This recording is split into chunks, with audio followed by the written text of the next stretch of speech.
Deviputrudu part 2. జనంలో వచ్చిన అలజడి చూసిన అందరికీ హీరో వచ్చాడు అని అర్థం అవడంతో అందరి చూపులు అటువైపు మళ్ళాయి. ఆ రూమ్ ఎంట్రన్స్ నుండి బ్లాక్ కలర్ ఆఫ్ హ్యాండ్ షర్ట్లో గాగుల్స్ పెట్టుకుని ఎంతో స్టైల్గా లోపలికి వస్తూ కనిపించాడు నందన్. అతను వేసుకున్న హాఫ్ హ్యాండ్ షర్ట్ అతని కండలు తిరిగిన శరీరాకృతిని చూపిస్తూ ఉంటే షర్ట్ పై బటన్స్ విప్పి ఉండడం వలన అతని సిక్స్ ప్యాక్ బాడీ ఎక్స్పోజ్ అవుతుంది. అది చూసిన అక్కడ ఉన్న అమ్మాయిలు తాము రిపోర్టర్స్ అన్న సంగతి కూడా మర్చిపోయి గుటకలు మింగుతూ అతన్నే అలా చూస్తూ అలా స్టాచ్యూలా ఉండిపోయారు. అతను అక్కడ అడుగు పెట్టగానే అందరి అటెన్షన్ అతని వైపు మళ్ళడంతో ఆ సీనియర్ టీం వాళ్ళ మొహాలలో రంగులు మారిపోయాయి. రాజేంద్రని వాళ్ళ మేడం పిలుస్తుంది అని తనతో తీసుకువెళ్ళింది జాహ్నవి. ఆమెతో ఆ రూమ్లోకి వెళ్ళిన రాజేంద్ర ఆ రూమ్ చూసి ఒక్క నిమిషం అతను వేరే ప్రపంచంలోకి వచ్చిన ఫీలింగ్ కలిగింది. దాంతో ఆశ్చర్యంగా రూమ్ని కళ్ళు పెద్దవి చేసి మరీ చూస్తున్నాడు రాజేంద్ర. ఆ గది మొత్తం రాజుల కాలం నాటి పెయింటింగ్స్తో నిండిపోయి ఉండగా ఆ రూమ్ సీలింగ్ ఒక పెద్ద కోటని తలపించే విధంగా డిజైన్ చేసి ఉంది. గది కిటికీలకి తెల్లటి పరదాలు వేసి ఉన్నాయి. అది చూసిన రాజేంద్రకి ఏదో రాజభవనంలోకి అడుగు పెట్టినట్లు అనిపించింది. అప్పుడే వాష్రూమ్ నుండి బయటికి వచ్చిన శివజ తన చేతిలోని టవల్ పక్కనే ఉన్న చైర్ మీద వేస్తూ, చెప్పండి, ఎందుకు నన్ను మీట్ అవ్వాలని మీరు అన్నిసార్లు ప్రయత్నించారు అని అడిగింది. దానితో ఆమె వైపు చూసి, గుడ్ ఈవినింగ్ మేడం, ఈయన మా ఎండి రాజేంద్ర గారు అని చెప్పాడు గోపాల్. దాంతో రాజేంద్ర వైపు ఒక చూపు చూసి అని అంది శివజ. ఆమె అంత నిర్లక్ష్యంగా తనని ట్రీట్ చేయడం నచ్చని రాజేంద్ర మొహం మాడిపోయింది. ఇది మా బిజినెస్ ప్రపోజల్. ఈ ప్రపోజల్ గురించే మీతో మాట్లాడడానికి మేము అన్నిసార్లు ప్రయత్నం చేశాము అని అంటూ ఒక ఫైల్ ఆమె చేతికి ఇచ్చాడు గోపాల్. ఆ ఫైల్ అందుకుని కూర్చోండి అన్నట్లు వాళ్ళకి చైర్స్ చూపించింది శివజ. దాంతో వెళ్ళి చైర్స్లో కూర్చున్నారు వాళ్ళు. వాళ్ళకి ఎదురుగా ఉన్న చైర్లో కూర్చుని ఒక 10 నిమిషాలు ఆ ఫైల్ చెక్ చేసి, సారీ, ఈ డీల్ నేను చెయ్యను అని అంది శివజ. దాంతో షాక్ అయి, ఎందుకు చేయరు మేడం? ఈ డీల్ చేయడం వల్ల మీకు వచ్చే ప్రాబ్లం ఏమిటి? ఈ బిజినెస్లో మాకు చాలా లాభాలు వస్తున్నాయి, అందులో పార్ట్నర్ అవ్వడం వలన మీకు మంచి లాభాలు వస్తాయి అని అన్నాడు రాజేంద్ర. ప్రజల ప్రాణాలతో ఆడుకునే ఈ బిజినెస్లో వచ్చే లాభాలు నాకు అవసరం లేదు, సూటిగా అతని కళ్ళలోకి చూస్తూ చెప్పింది శివజ. మనం బిజినెస్ చేస్తున్నాం మేడం, అందులో అది మంచిది ఇది మంచిది కాదు అనేది ఏమీ లేదు. అయినా టొబాకో అనేది ప్రజలకి మరీ అంత హాని చేసే ప్రొడక్ట్ ఏమీ కాదు కదా అని అన్నాడు రాజేంద్ర. అతని మాటలకి చిరాకు రావడంతో shut up and get out from here అని అరిచింది శివజ. ఆమె అలా రియాక్ట్ అవుతుంది అని అసలు ఊహించకపోవడంతో, మేడం, మీరు మమ్మల్ని చాలా అవమానిస్తున్నారు అని కోపంగా అన్నాడు రాజేంద్ర. So what? ప్రజల ప్రాణానికి ఏమాత్రం విలువ ఇవ్వని నీలాంటి మనుషులతో నేను ఇంతవరకు మాట్లాడడమే ఎక్కువ అని అంది శివజ. ఎక్స్క్యూజ్ మీ మేడం, ఈ బిజినెస్ ఈ దేశంలో నేను ఒక్కడనే కాదు, చాలా మంది చేస్తున్నారు. ఈ బిజినెస్లో మిమ్మల్ని పార్ట్నర్ చేసుకోవడం వల్ల మాకు గుడ్ విల్ పెరగడమే కాకుండా మీకు లాభాలు వస్తాయని ఆలోచించి నేను ఇక్కడి వరకు వచ్చాను. అంతే తప్ప మీతో బిజినెస్ చేయకపోతే నాకు వచ్చే నష్టమేమీ లేదు, పొగరుగా సమాధానం చెప్పాడు రాజేంద్ర. ఏదైనా నాకు నచ్చితేనే చేస్తాను, నచ్చిందే చేస్తాను. నచ్చనిది ఎవరు ఎన్నిసార్లు చెప్పినా నేను చేయను. మర్యాదగా మీరు బయటికి వెళ్ళండి అని అంది శివజ. ఆమె కళ్ళల్లో కోపం చూసి ఇంకా ఆమెను కన్విన్స్ చేయలేము అని అర్థమవడంతో మౌనంగా బయటికి నడిచాడు రాజేంద్ర. అతని వెనకే ఫాలో అయ్యాడు గోపాల్. శివజ కోపం చూసి షాక్లో కళ్ళు వదిలేసి చూస్తూ అలా ఉండిపోయింది జాహ్నవి. ఆమెని చిరాగ్గా చూసి, ఏంటి అలా చూస్తున్నాం, ఏమన్నా చెప్పాలా అని అడిగింది శివజ. ఆ మాటతో ఉలిక్కిపడి స్పృహలోకి వచ్చి, మేడం, మీతో ఏదో మాట్లాడాలట, తాతయ్య గారు అర్జెంటుగా మిమ్మల్ని రమ్మన్నారు అని టకటక గుక్క తిప్పుకోకుండా చెప్పింది జాహ్నవి. అది విని సరే పదా అని ఆ రూమ్ నుండి బయటికి నడిచింది శివజ. దానితో దేవుడా నువ్వే దిక్కు అని మనసులో దేవుణ్ణి తలుచుకుని ఆమెనే ఫాలో అయ్యింది జాహ్నవి. ప్రెస్ మీట్కి వచ్చిన నందన్ స్టేజ్ పై నిలబడగానే ప్రెస్ వాళ్ళందరూ అతని మీద ప్రశ్నలతో దాడి చేశారు. ఆ ప్రశ్నలన్నిటికీ ఓపికగా సమాధానం చెప్తున్నాడు నందన్. చివరిగా ఒక ప్రశ్న సార్, ఈ మూవీ నెక్స్ట్ మంత్ రిలీజ్ అవుతుందని చెప్పారు కదా, ఆ డేట్ని మేము ఫైనల్ అని అనుకోవచ్చా అని అడిగాడు ఒక న్యూస్ రిపోర్టర్.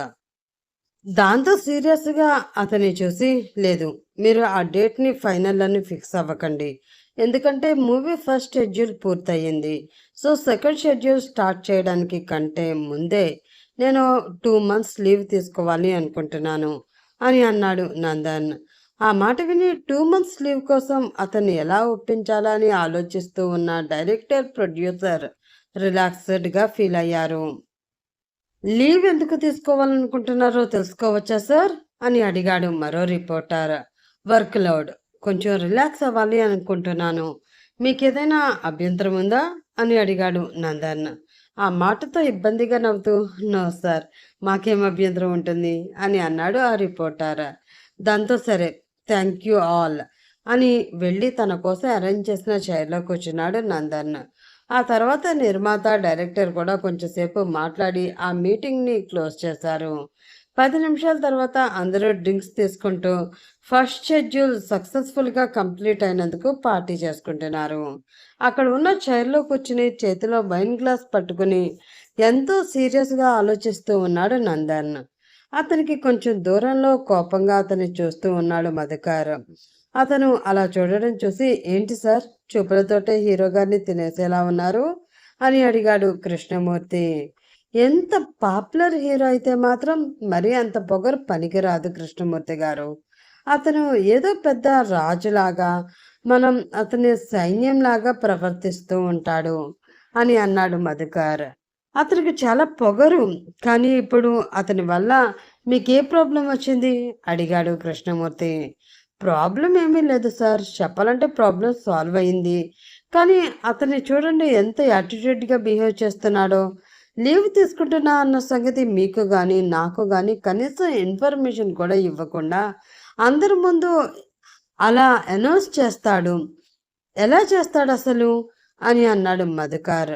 దాంతో పెదవిచ్చి, ఏం చేస్తాం మధు గారు, అతనికి ఉన్న ఫాలోయింగ్ అలాంటిది, ఆ ఫాలోయింగ్ చూసుకునే అతనికి ఆ పొగరు అని అన్నాడు కృష్ణమూర్తి. అవునులే అండి, ఆ ఫాలోయింగ్ చూసే కదా మనం కూడా మన సినిమాకి అతన్ని హీరోగా తీసుకున్నాం అంటూ నవ్వాడు మధుకర్. అతని నవ్వుతో జతకట్టాడు కృష్ణమూర్తి. సీరియస్గా ఆలోచిస్తూ ఉన్న నందన్ దగ్గరికి వచ్చి అతనికి ఏదో చెప్పాడు భార్గవ్. అది వినగానే నందన్ కళ్ళు కోపంతో ఎరిపెక్కగా వెంటనే తన చేతిలో ఉన్న వైన్ గ్లాస్ అక్కడే పెట్టేసి పైకి లేచి బయటికి నడిచాడు అతను. దాంతో కంగారుగా అతని వెనకే ఫాలో అయ్యాడు భార్గవ్. శివజ ఇంట్లో, వాట్, పెళ్లి చేసుకోవాలా అని అరుస్తూనే సోఫాలోంచి పైకి లెగిసింది శివజ.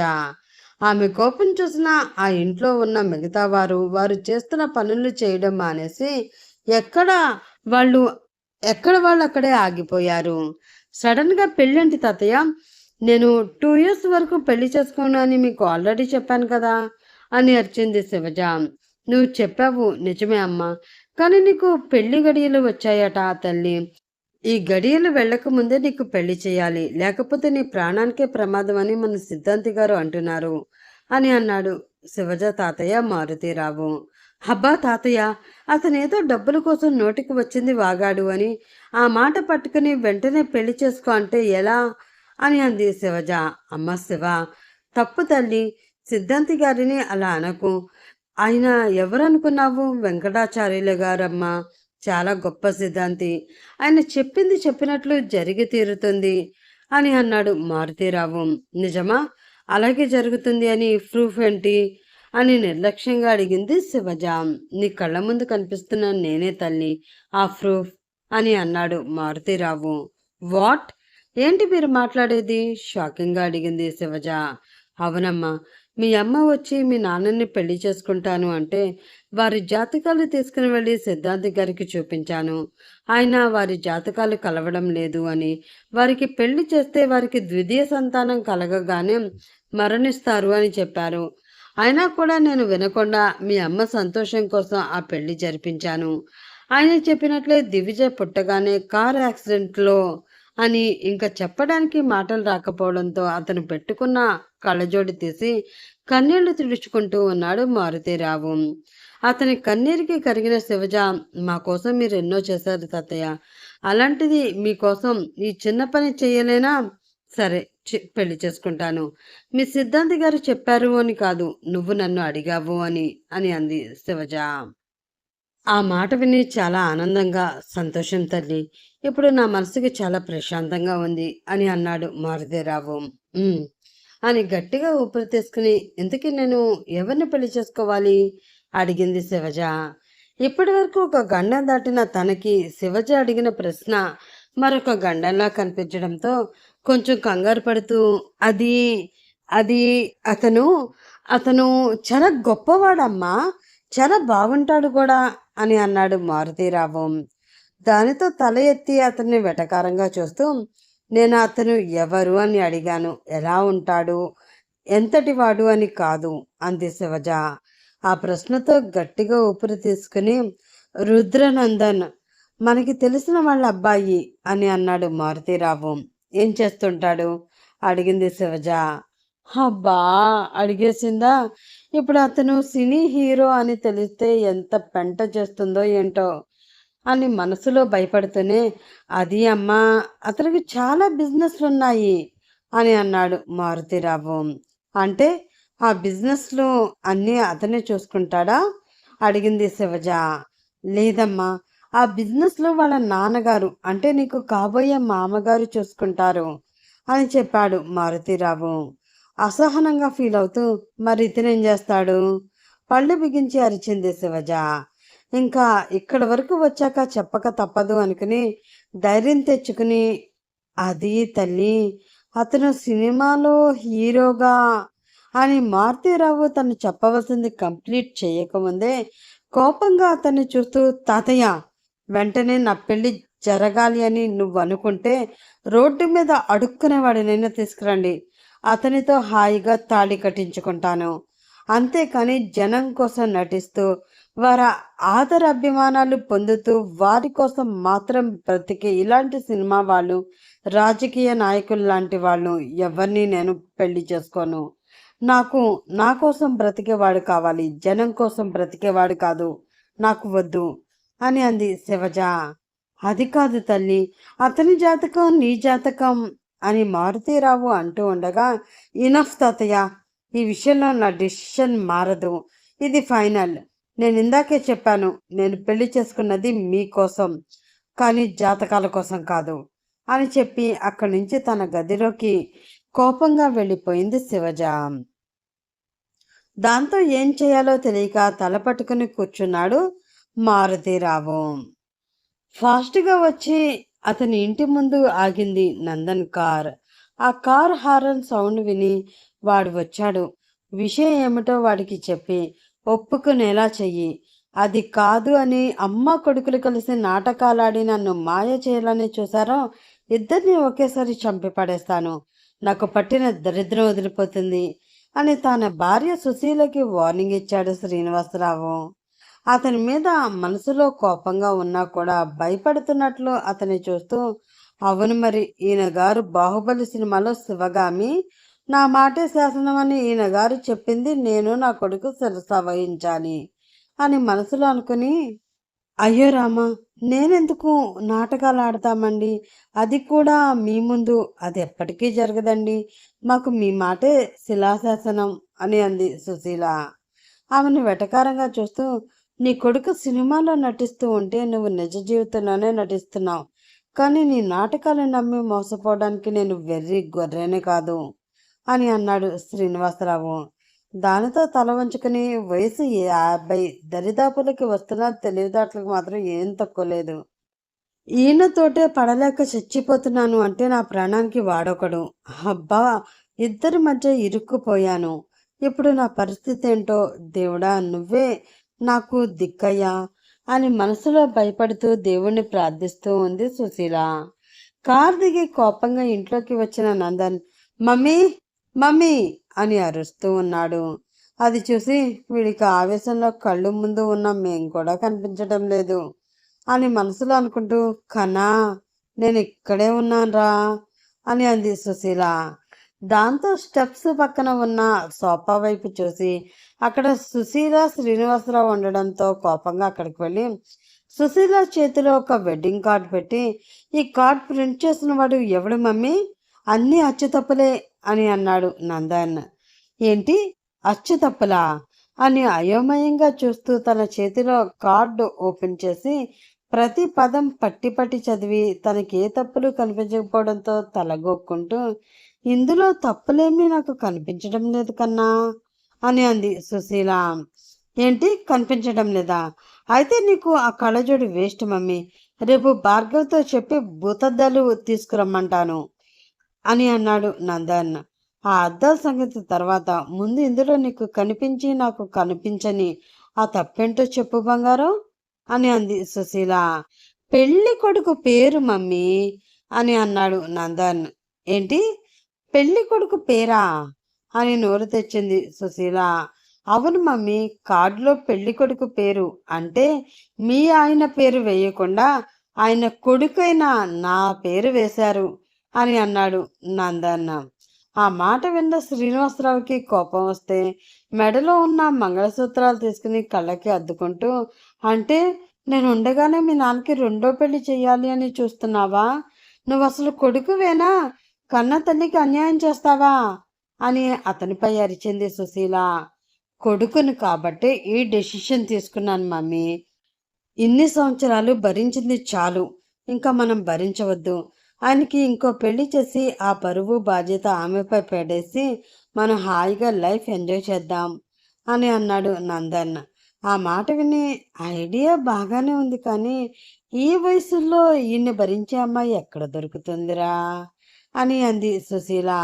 నేను నన్ను కదా మమ్మీ, ఆ సంగతి నాకు వదిలేసే, నేను చూసుకుంటాను అని అంటూ ఆమెకి ధీమాగా చెప్పాడు నందన్.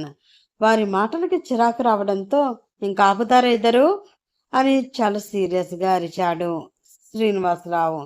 దాంతో ఇద్దరు నోరు మూసేసి ఏమీ తెలియని పిల్లిల్లా తల వంచుకుని నిలబడ్డారు. వారి ఇద్దరిని సీరియస్గా చూస్తూ సుశీల చేతిలో ఉన్న కార్డ్ తీసుకుని, ఈ కార్డులో ఉన్న డేట్ ప్రకారం ఆ ప్లేస్లో ఆ టైంకి ఆ అమ్మాయితో వాడి పెళ్లి జరుగుతుంది. ఇది ఫైనల్. ఇది కాదు అని మీరు ఏమైనా పిచ్చి పిచ్చి వేషాలు వేశారో అని తన పాకెట్లో ఉన్న పాయిజన్ డబ్బా తీసి వారికి చూపిస్తూ, అదే సమయానికి అదే పందిట్లో నా చావు జరుగుతుంది. అప్పుడు రెండో పెళ్లి నాకు కాదు నీకు అవసరం అవుతుంది అని సుశీలని చూస్తూ చెప్పాడు శ్రీనివాసరావు. ఆ మాట విని మళ్ళీ సూత్రాలు తీసుకుని కళ్ళకి అద్దుకుని, అయ్యో రామా, అదే మాట అండి. ఎంత మీరు పోతే మాత్రం నేను రెండో పెళ్ళి ఎలా చేసుకుంటాను అనుకుంటున్నారు? చేసుకుంటే మాత్రం ఈ సమాజం ఒప్పుకుంటుందా అని అంది సుశీల. ఆ మాటకి పెద్దగా నవ్వాడు నందన్. ఆ నవ్వు చూసి తన అన్న మాట గుర్తు తెచ్చుకుని నాలుక ఖర్చుకుంది సుశీల. ఆమెను సీరియస్గా చూసి, కెరియర్ విషయంలో ఎలాగో నా మాట వినలేదు, తనకి నచ్చినట్లే చేసుకున్నాడు. కనీసం పెళ్లి విషయంలో అయినా నా మాట వినమను. అది కూడా నా మీద గౌరవం ఉండి నేను బ్రతికి ఉండాలి అని అనుకుంటేనే అని అక్కడ నుంచి వెళ్ళిపోయాడు శ్రీనివాసరావు. దాంతో నందన్ వైపు దీనంగా మొహం పెట్టుకుని చూసింది సుశీల. అసహనంగా ఆమె వైపు చూసి, పెళ్ళి కూడా కెరియర్లో ఒక పార్ట్ మమ్మీ, ఆ విషయం చెప్పు మీ ఆయనకి అని అక్కడ నుంచి వెళ్ళిపోయాడు నందన్. దాంతో ఎవరికి ఏం చెప్పాలో తెలియక తల పట్టుకుని కూర్చుంది సుశీల. పురావస్తు పరిశోధనా శాఖ వారి కార్యాలయము. ఒక రూమ్లో ఒక హస్తి పంజరం ఉన్న టేబుల్ చుట్టూ ఒక ముగ్గురు మనుషులు ఉన్నారు. అందులో ఒక అబ్బాయి ఒక అమ్మాయి చిన్న చిన్న బ్రష్లు పట్టుకుని ఆ అస్థి పంజరం మీద ఏవో కెమికల్స్ వేస్తూ ఆ అస్థి పంజరాన్ని అబ్జర్వ్ చేస్తూ ఉంటే వారి పక్కనే ఉన్న అమ్మాయి వారికి ఏ వస్తువులు కావాలో అవి అందిస్తుంది. ఒక అరగంట తర్వాత ఆ ముగ్గురు ఆ రూమ్ నుండి బయటికి వచ్చేశారు. ఓకే ఫ్రెండ్స్, గుడ్ వర్క్ అని చెప్పి తన చేతికి ఉన్న గ్లౌజెస్ తీసి హ్యాండ్ వాష్ చేసుకుంటూ ఉంది ఆమె. అప్పుడే అమ్మ రుధిరా అని ఎవరో ఆమెను పిలవడంతో వెనక్కి తిరిగి చూసింది రుధిర. అక్కడ ఒక 50 సంవత్సరాల వయసు ఉన్న వ్యక్తిని చూసి రండి విశ్వనాథం అంకుల్ అని నవ్వుతూ పిలిచి అతన్ని కూర్చోమంటూ చైర్ వైపు చూపించింది ఆమె. విశ్వనాథం కూడా నవ్వుతూ వచ్చి చైర్లో కూర్చుని ఎక్కడి వరకు వచ్చిందమ్మా నీ ఇన్వెస్టిగేషన్ అని అడిగాడు. ఆల్మోస్ట్ కంప్లీట్ అయిపోయింది అంకుల్ అని అంది రుధిర. చివరికి ఏం తేల్చావు అడిగాడు విశ్వనాథం. నా లెక్క ప్రకారం ఆ అస్థి పంజరం ఇప్పటిది కాదు అంకుల్. దానికి ఒక 150 సంవత్సరాలు ఉంటుంది. అది కాకుండా ఆ అస్థి పంజరం కోట్లో దొరికింది అని అంటూ వచ్చి అతనికి ఎదురుగా ఉన్న చైర్లో కూర్చుంటూ కాబట్టి ఎవరో చంపి ఆ వ్యక్తిని అక్కడ పాతిపెట్టారు అనుకుంటున్నాను అని మీరు అన్నారు. కానీ మీ అంచనా తప్పు అంకుల్. ఆ వ్యక్తిది హత్య కాదు, ఆత్మహత్య అని నా అభిప్రాయం అని అంది రుధిర. నువ్వు అన్నదాన్ని బట్టి చూస్తుంటే ఆ కోటలో తిరిగి ఆత్మ ఈ వ్యక్తిదే అంటావా భయంగా అడిగాడు విశ్వనాథం. ఆ మాట విని చిన్నగా నవ్వుతూ మీరింకా ఏ కాలంలో ఉన్నారు అంకుల్? అయినా ఆర్కాలజీ డిపార్ట్మెంట్లో 45 సంవత్సరాలు పనిచేసి రిటైర్మెంట్ తీసుకుంటున్న మీరు ఇలా మాట్లాడడం నాకు చాలా ఆశ్చర్యంగా ఉంది అంకుల్ అని అంది రుధిర. అవునమ్మా, ఈ డిపార్ట్మెంట్లో పనిచేసిన నాకు ఇలాంటి వాటి మీద నమ్మకం లేదు. అందుకే నా ఫ్యామిలీ మెంబర్స్ ఎంత వద్దు అని అన్నా వినకుండా ఆ విల్లా తీసుకున్నాను.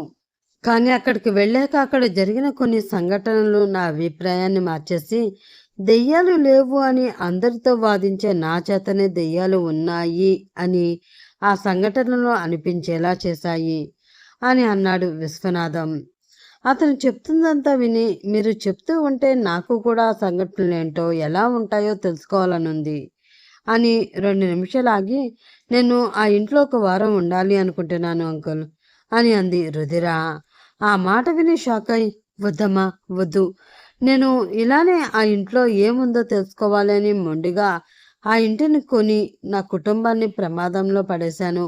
ఇప్పుడు నా భార్య ప్రాణాపాయ స్థితిలో హాస్పిటల్లో ఉంది. నువ్వు కూడా నాలానే ఆ తప్పు చేయవద్దమ్మా అని అన్నాడు విశ్వనాథం. నందన్ పెళ్లికి ఒప్పుకుంటాడా? నందన్ శ్రీనివాసరావు మధ్య పడిన సుశీల పరిస్థితి ఏంటి? రుధిర విశ్వనాథం మాట విని ఆ కోటకి వెళ్ళాలి అన్న తన నిర్ణయాన్ని వెనక్కి తీసుకుంటుందా?